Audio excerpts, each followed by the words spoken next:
Kamusta kayong lahat? Nandito na naman tayo sa Filipino Chill Recap. At ngayon, pag-uusapan natin ang horror drama film na tinatawag na The Host. Maghanda na kayo dahil sa mga spoilers na darating. Ang pelikulang ito ay nagsisimula sa pagpapakita ng dalawang siyentipiko na kakatapos lang magsagawa ng isang eksperimento. Pagkatapos nito, itinapon nila ng sadya ang natitirang kemikal sa isang lababo, kung saan dumadaloy ang maruming tubig direkta sa ilog. Hindi lang isa o dalawang bote ang itinapon nila kundi daan-daan. Pagkatapos, lumipat ang eksena sa 2 taong nangangisda sa tabi ng ilog. Isa sa kanila ang nakakita ng kakaibang nilalang, isang hayop na nag-mutate. Dito na talaga nagsisimula ang kwento. Sunod nating makikita ang isang maliit na negosyong pampamilya. Si Park Hee-bong at ang anak niyang si Park Gang-do ang namamahala ng isang maliit na tindahan ng pagkain malapit sa ilog. Si Gang-do, na madalas magpakitang medyo makupad at walang direksyon, ay may anak na babae na si Park Hyun-soo. Sa araw na iyon, abala silang lahat sa panonood dahil sumasali ang kapatid niyang si Park Nam-joo sa isang paligsahan ng archery. Habang nakatutok sila sa telebisyon, biglang inutusan ni Hee-bong si Gang-do na maghatid ng pagkain sa isang customer.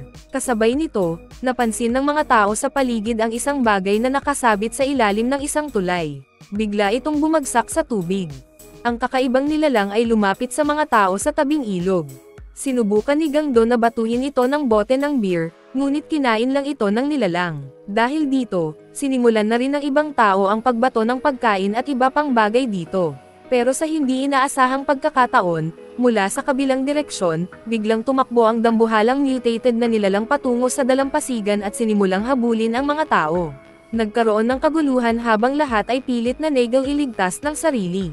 Isang nakakakilabot na eksena ay nang biglang hablutan ng halimaw ang isang babaeng nagpapahinga sa tabing ilog. Nakita rin itong pumasok sa isang tindahan ng pagkain na punong-puno ng tao. Naipit sila sa loob at hindi makalabas.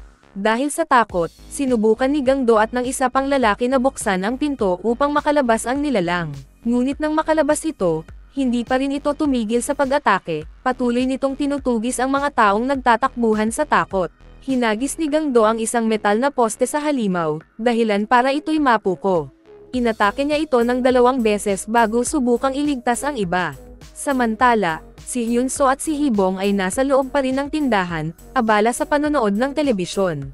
Nang lumabas si Hyun-soo, agad siyang hinatak ni Gang-do, pinipilit siyang umalis sa lugar. Ngunit sa gitna ng kaguluhan, huli na nang mapansin ni Gang-do na maling bata ang nahawakan niya. Naiwan si Hyun-soo. Bigla siyang dinakma ng dambuhalang halimaw at mabilis na nawala. Gulat at desperadong hinabol ni Gang-do ang halimaw, ngunit hindi niya ito naabutan.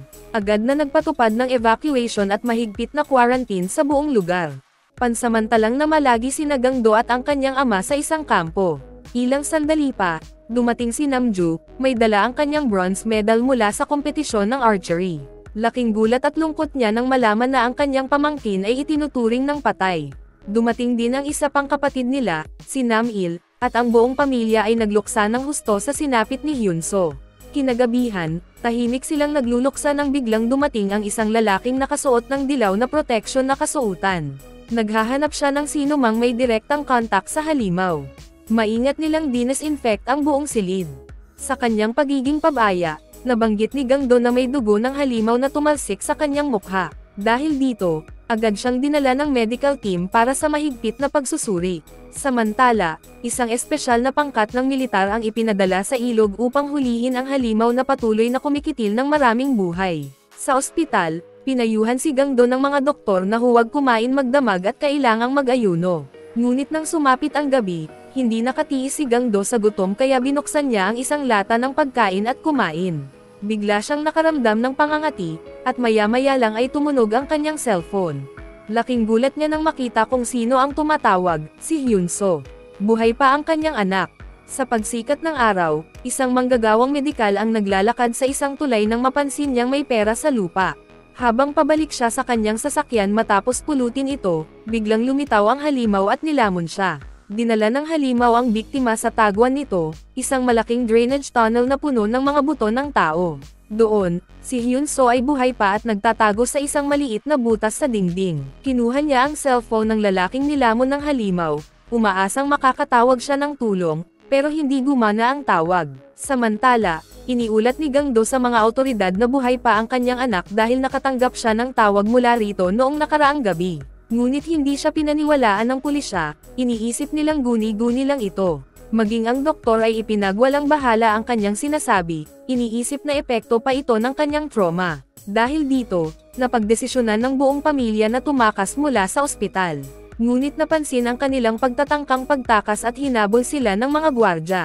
Sa huli, nakipagkasundo si Hibong sa ilang tao upang matulungan silang makatakas kapalit ng malaking halaga ng pera. Mabilis na kumalat ang balita tungkol sa kanilang pagtakas mula sa quarantine. Upang hindi mahuli, nakakuha sila ng isang sasakyan na puno ng disinfectant bilang panakip bala at naghanda ng mga armas para tugisin ang halimaw. Nang makarating sila sa tabing ilog, mahigpit na binabantayan ang lugar. Ngunit dahil bihasa sa panunuhol si Hibong, madaling niyang napapayag ang mga bantay sa kaunting halaga ng pera, kaya nakalusot sila. Nagtagal ang kanilang paghahanap sa drainage tunnels. Lumalim ang gabi, ngunit hindi pa rin sila sumusuko. Sa gitna ng katahimikan, may narinig silang tunog ng paggalaw. Agad silang nagpaputok ng baril pataas, ngunit napagtanto nilang tumutulo lang pala ang tubig. Sa halip, ang ingay pala ay mula sa dalawang batang pulubi na naghanap ng pagkain. Galing sila sa isang tindahan kung saan sila nagnakaw ng pagkain at pauwi na sa kanilang tagwan.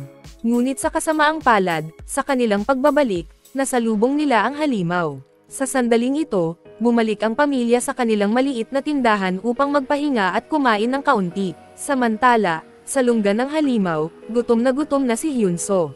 Biglang bumalik ang halimaw, dala ang dalawang batang pulubi na nahuli nito, isang mas matanda at isang mas bata. Nagtulog-tulugan si Hyunso habang nandoon pa ang halimaw.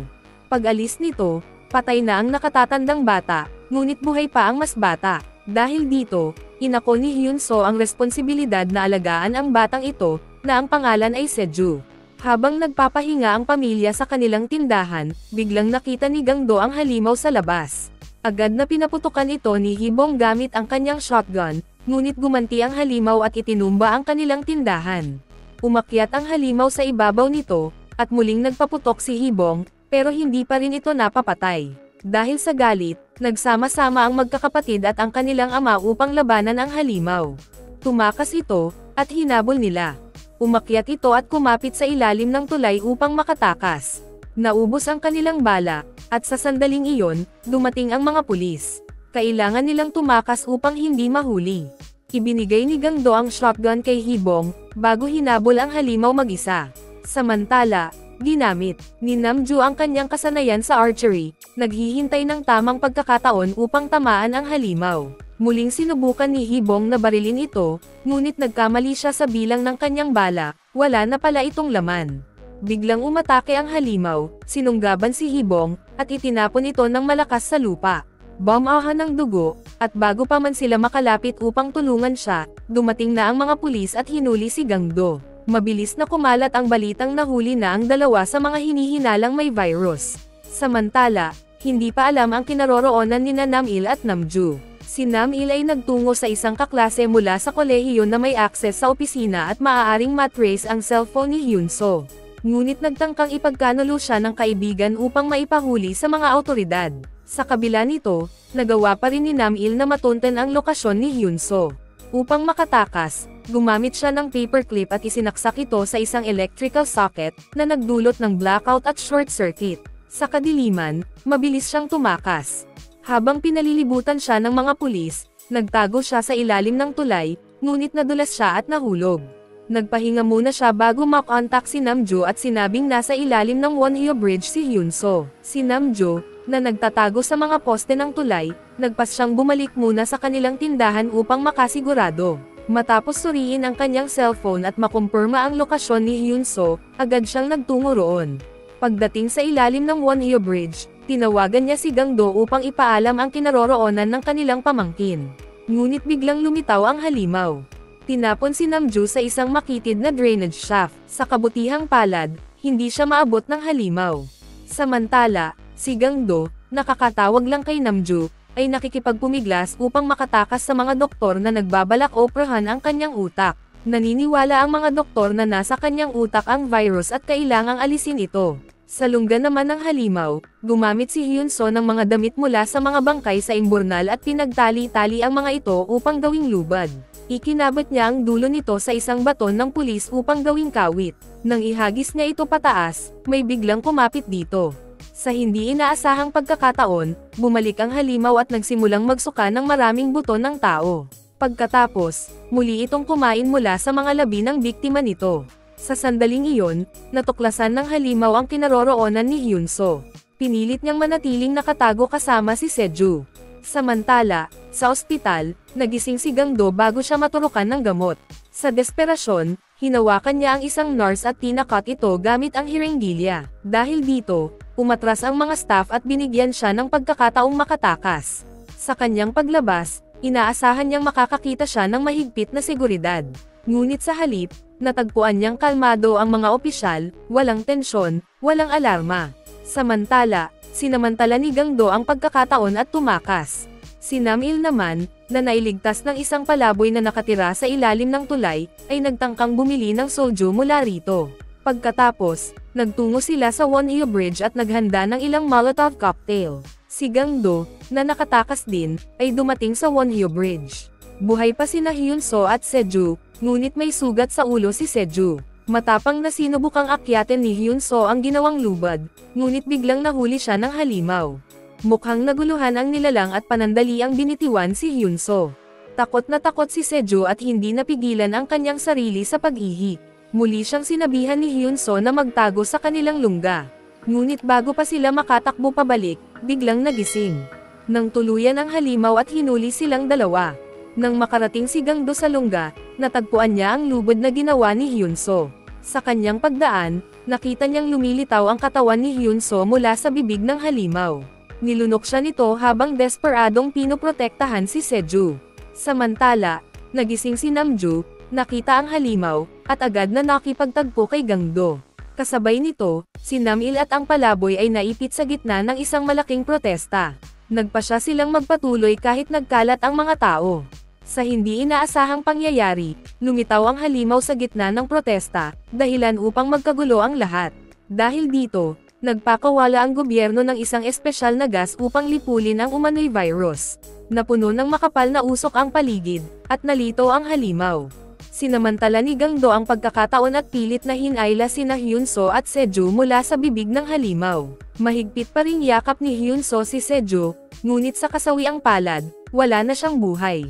Lubos na nagdadalamati ang magkakapatid, sina Gangdo, Namil, at Namju, sa pagkawala ni Hyunso. Sa matinding galit, kinuha ni Gangdo ang isang metal na pamalo at inundayan ng matinding suntok at saksak ang halimaw. Si Namil naman ay naghagis ng mga Molotov cocktail upang sunugin ang halimaw, ngunit karamihan sa kanyang mga tira ay hindi tumama. Isang bote na lang ang natitira. Sa pagkakataong iyon, ibinuhos ng palaboy ang natitirang gasolina sa halimaw. Nang subukang ihagis ni Namil ang huling Molotov cocktail, nadulas ito at nabasag ang bote. Wala nang ibang pagpipilian si Namjo kundi gumamit ng palaso. Sinindihan niya ito at buong lakas na panyana ang halimaw. Tumama ito sa basang gasolina, at agad na nilamon ng apoy ang halimaw. Pilit nitong tinakbuhan ang ilog upang makaligtas, ngunit hinarang ito ni Gangdo at buong lakas na itinarak ang metal na pamalo sa bibig nito. Sa wakas, bumagsak ang halimaw, tuluyan ng natalo. Sa huling eksena, natagpuan ni Gangdo si Seju, ang batang buong pusong pinrotektahan ni Hyunso. Buhay pa siya. Natapos ang kwento sa pag-aaruga ni Gangdo kay Seju. Bagamat hindi na isalba si Hyunso, malinaw na ang kanyang tapang at pagmamahal ang naging dahilan upang may isang buhay pa rin ang mailigtas. Kung nagustuhan mo ang video na ito, mag-subscribe na kung hindi ka pa nakasubscribe, pindutin na rin ang notification bell at like button para sa marami pang movie recap katulad nito, at mag-iwan ng comment down below. And as always, thank you for watching.